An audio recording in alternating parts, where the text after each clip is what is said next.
everybody doing today in this wonderful paradise of Maui? Yeah, glad to be here. My name is Mark Ryan, and I'm gonna be the one to introduce Joe Vitale and Dr. Len, and I'm gonna talk to you, ramble on here for a little bit. Those of you that know me, I have a tendency to be a little hypnotic and go all over the place, and when I'm talking, I'll do my best to keep it fairly linear here.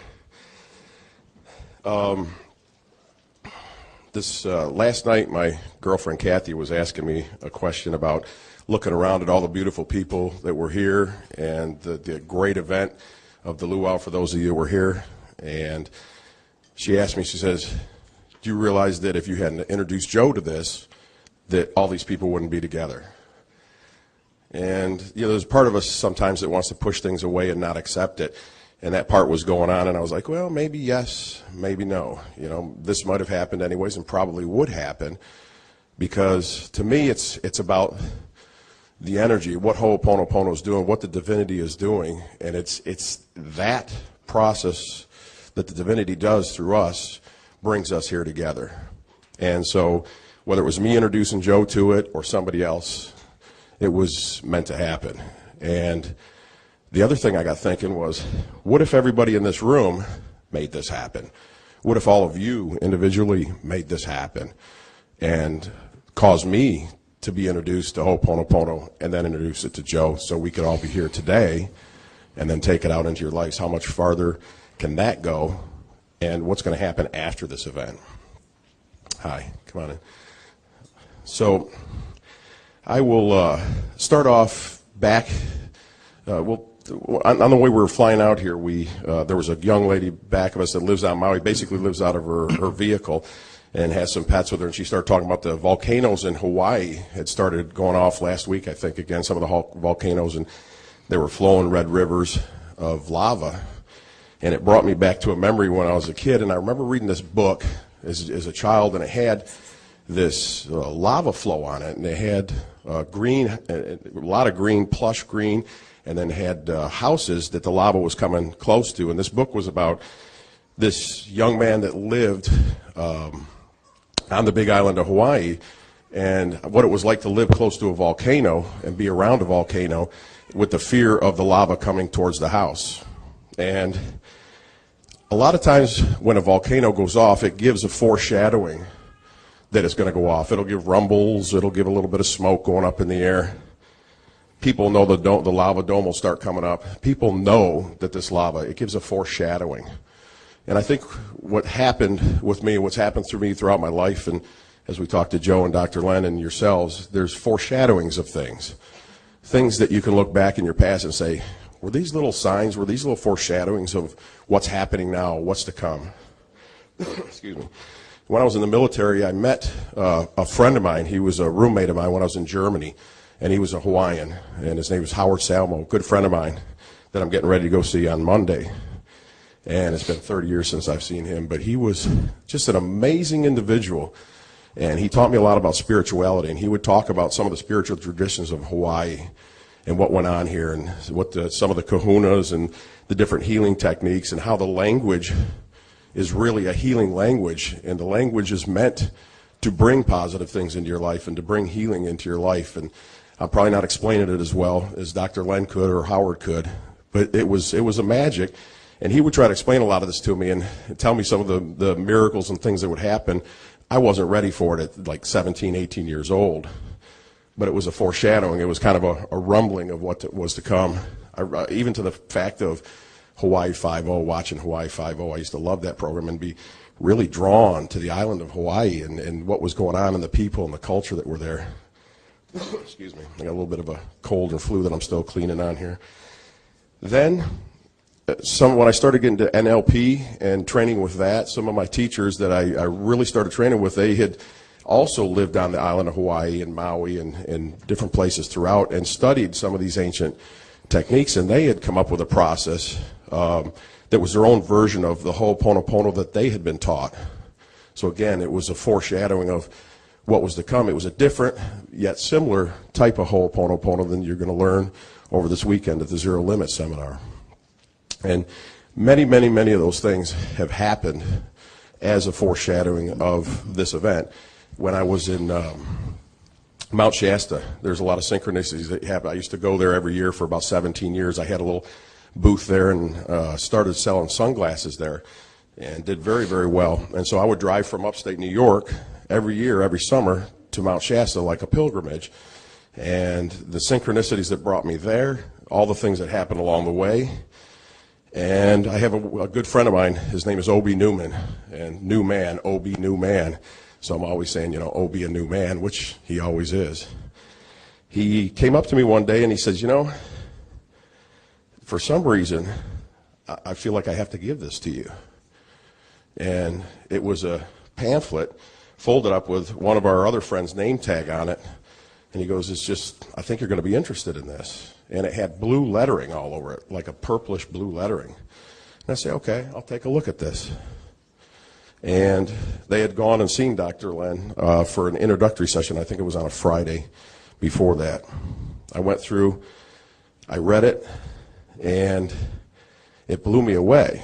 And the great thing was, like, I got it.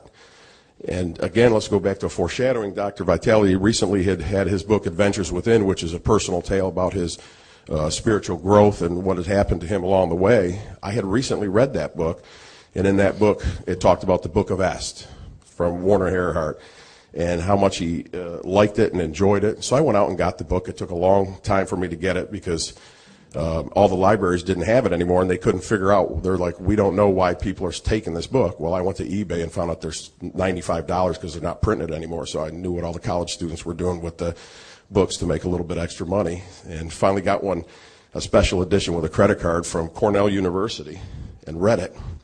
And that book talked about being responsible. One of the chapters of it was being responsible for your world 100%. And I had to keep reading it over and over again. It was a simple concept, but it wasn't clicking in my head. I just couldn't get it. But yet something inside of me, that foreshadowing, knew it was powerful. It was really powerful. So I kept reading it, and then one day it was like, oh, I got it. I got it. And then it wasn't too long after that I went out to Mount Shasta and got this little pamphlet that talked about 100% responsibility.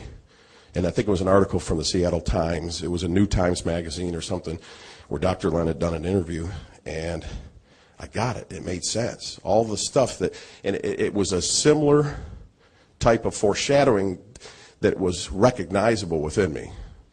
And that process there, through reading it and getting excited about it, I knew that there was going to be something happening with it. It was something big. A lot of times I talk to Joe and I get these intuitions and I say, I don't know what it is, but they come in these packets and it's like everything is there with it. And I know what's going to happen with it, but not necessarily how it's going to unfold.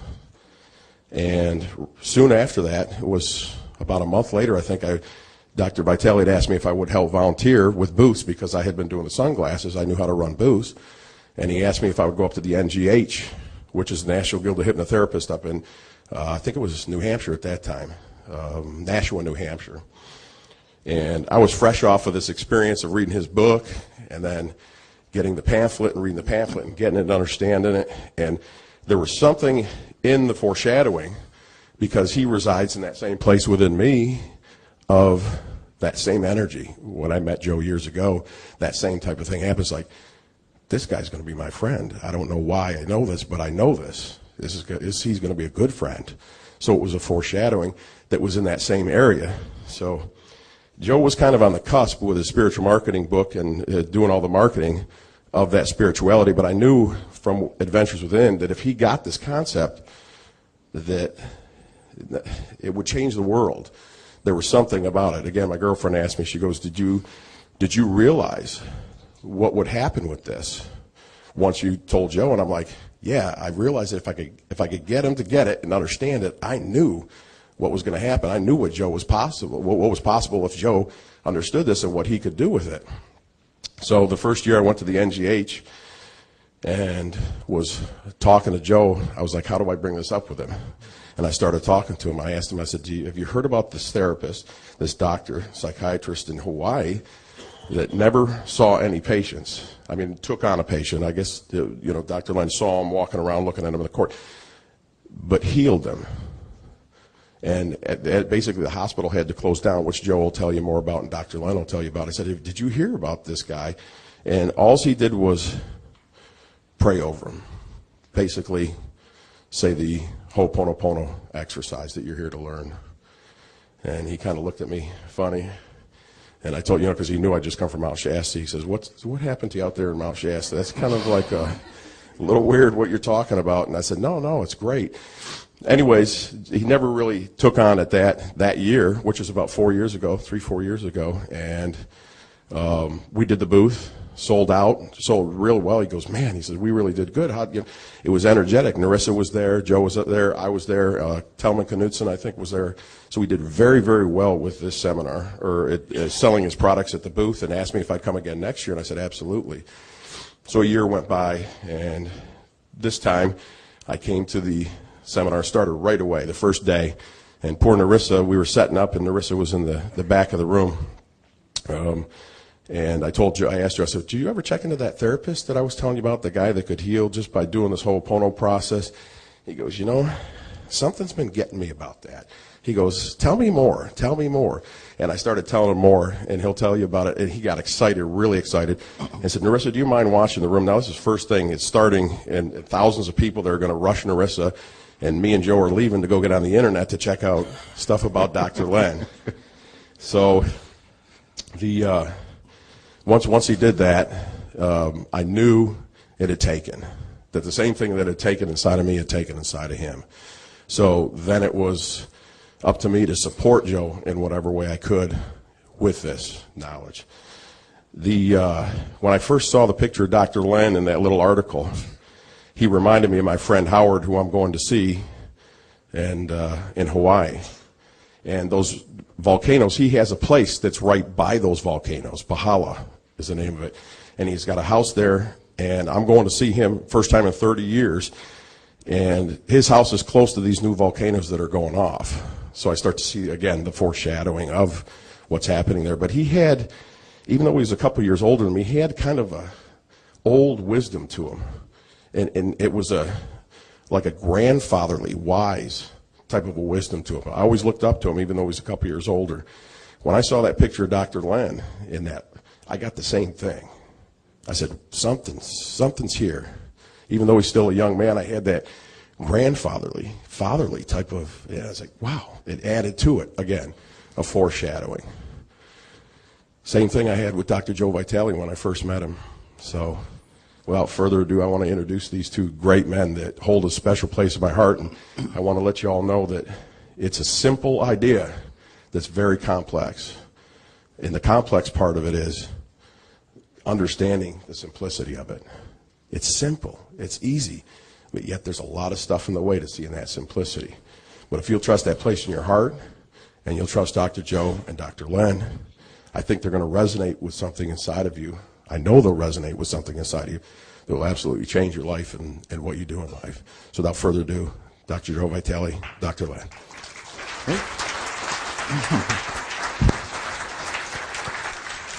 Thank you. I love you. Excellent.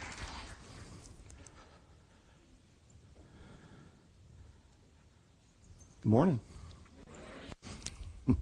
I met almost everybody last night, and you all seem to be incredibly excited. I want to know why. What do you think you're going to get? Really, anybody? What do you think you're going to get? What are you excited about? Something that's going to change your life. More clearing. Somebody else. What are you doing here then? We got it already, she said. What are we doing here then? We're sharing the love and the energy. We're networking with the big guy. but she pointed upstairs. We're networking with the big guy. That's excellent. That's excellent. I'll tell you what I think's going on. First of all, I got no agenda. He has no agenda. I have no notes. He has no notes. We have no outline. We have no PowerPoint. He has no outline. He has no PowerPoint. I think that we want to go here. And this, to me, I end up calling the whiteboard. The whiteboard can be called zero. The whiteboard can be called God. The whiteboard can be called life. But as soon as you call the whiteboard anything, including the whiteboard, you're one step removed away from it. I think we want to be at zero. We want to be at the place of zero limits. And anything we say about what we'd like to get out of it, anything we say about what we would like to do, anything we say about what this is, anything we say about the beliefs and limitations is all our garbage that we've written on the whiteboard. Now, Mark gave you this wonderful introduction, and it is true. He told me that wild story about this therapist that worked for the mental hospital for the criminally insane, who somehow did not work one-on-one with people. He saw them in the halls, but somehow managed to heal them. I found that man. I interviewed him on the phone at first, and he told me his name, Dr. E. Haleakala Hu Lin. And he said, call me E for short. I said, thank you. I needed that break. So I talked to E and I asked him, is it true that you worked at the mental hospital? Yes. Is it true that you didn't see patients? He said, not professionally. I saw them in the hall. Is it true you helped heal them? He said, yes. And I said, what did you do? I was profoundly curious. He said, all I did was clear and clean myself. What does that mean? I clear and clean myself and mentally ill criminals get better? It did not compute. So he said, my whole job here, and he meant my whole job on earth, but he was also talking my whole job there at the hospital, is to clean. Explain that to me. He was very patient. He took 45 minutes with me. He did not know me. He had no idea who I was. He never knew that we would ever meet. He never knew that there would ever be a book. He had no idea we'd ever do seminars together. He was just being open-hearted with me. The divine said, answer the phone. I called. He answered the phone. He answered my questions. What he explained is he would look at patients' charts. Can I pick this up for a second? You can imagine that this is a medical chart, and so he would look at the patient's chart, and he would see that they were a murderer, they were a rapist, they had done something pretty dastardly, they were mentally ill criminals who had been confined in a mental hospital, institution. And as he looked at it, he noticed what he felt within himself, which could have been anger, which could have been resentment, which could have been rage, which could have been bitterness, any number of things. Whatever he felt in himself is what he tried to erase. This is what he meant by clearing. He wasn't trying to clear you. He wasn't trying to clear the patient. He was trying to clear what he noticed within himself that participated in the creation of the patient. I didn't understand. I didn't get it. And I said, okay, how did you co-create them? How did you participate in the creation of a mentally ill criminal who you didn't know anything about, knew no history of, that you didn't know anything about until they got to the hospital? And then he said the most mind-stretching thing that still boggles my mind. And when we talk about complete responsibility, this has taken it to a level that nobody outside of this room, unless they've read Zero Limits or done a workshop with him, have ever considered. And that's the idea that most of you have heard, that you create your own reality. I see some heads nodding. In Dr. Len's world, and it's actually Dr. Hu Len, I've shortened it from E to Dr. Len, but it's actually Dr. Hu Len, if you want to say his name correctly. In Dr. Hu Len's world, he says, if you create your own reality and somebody shows up in your reality that happens to be a mentally ill criminal, you created them too. You create your own reality. They're in your reality. This is 100% responsibility to a degree that almost nobody hears about, let alone entertains or tries to live. So I did find him. I did do that interview with him. I did do a seminar. In fact, Mark Ryan and I did the seminar, the first one, together. And I did several seminars with him. I also brought him to Austin, where Suzanne and I had set up this dinner party. We thought 5 people might show up. We had like 75 people who showed up. They were just drawn to this whole idea. And then, of course, we did a preliminary Zero Limit seminar about a year ago in Austin. Didn't advertise it. I just wanted to see if Dr. Hu Len and I danced well together. And we danced remarkably well together, letting the divine play the music. So he has agreed to come and do another workshop for today and tomorrow. When I say workshop, that's not making any sense to me. It needs to be called something else. It's not really a workshop. It's not really a play shop. It's not really a seminar. It's some sort of experiential, some sort of splash of the divine. And it is all driven by inspiration. as you'll be learning that you have a choice. Your choice is to come from inspiration or to come from memory in each moment. And virtually all of us are coming from memory. We're coming from something we've done before. We're coming from past programming. That's what we want to clean. That's what we want to erase. And as you erase that, you start coming from inspiration. And where does inspiration come from? The whiteboard or the blackboard. It comes from here. It's inspired. It just kind of bubbles up. And throughout the weekend, if it occurs to me, I'll tell you various stories about how that's bubbled up for me, how inspiration has just kind of showed up. And I say when inspiration shows up, your part of the deal is to take action. And then if you're actually clear, you'll automatically take action. That if you get an inspiration and you don't take action, it's because there's some sort of memory there that's causing you to not move forward. So, hopefully you're all delightfully confused. And that's a wonderful place to be. Confusion is that wonderful state before clarity. So, it is a great pleasure, a great honor to bring up here somebody who has deeply influenced my life, somebody who is a co-author for one of the most important books I've written, Zero Limits, the man of the moment, Dr. Hu Lin.